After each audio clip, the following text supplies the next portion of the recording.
Action.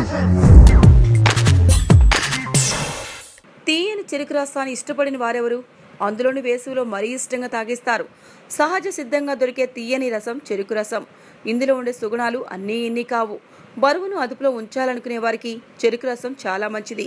శరీరంలోని వ్యర్థాలను బయటికి పంపడంలో ఇది ముందుంటుంది. వ్యర్థాలు బయటికి పోకపోతే అవి చెడు కొలెస్ట్రాల్గా మారి శరీరంలోనే తిష్టవేస్తాయి. దీంతో బరువు పెరుగుతారు. అందుకే వాటిని ఎప్పటికప్పుడు బయటికి పంపించడం చాలా ముఖ్యం. లేకుంటే అనేక రకాల అనారోగ్య సమస్యలు కూడా చుట్టుముడతాయి. రోజు చెరుకు రసాన్ని ఎంతో కొంత తాగితే మంచిది.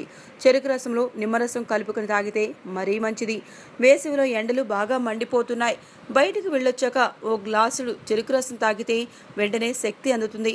ప్రాణానికి కూడా హాయిగా ఉంటుంది. ఎండలో తిరిగొచ్చిన అలసట కూడా వెంటనే తగ్గుతుంది. మూత్రనాళ ఇన్ఫెక్షన్ కూడా తగ్గుతుంది. క్రోమియం, జింక్, మెగ్నీషియం వంటి ఖనిజాలు ఇందులో పుష్కలంగా లభిస్తాయి. చెరుకు రసంలో ఐరన్ శాతం, ఫోలిక్ ఆమ్లం అధికంగా ఉంటుంది. గర్భిణీలు చెరుకు రసాన్ని తరచూ తాగుతుంటే శిశువుకి చాలా మంచిది. మీకు ఈ వీడియో నచ్చితే ఒక లైక్ కొట్టండి, లేకపోతే కామెంట్ చేయండి. బట్ సబ్స్క్రైబ్ చేయడం మర్చిపోకండి.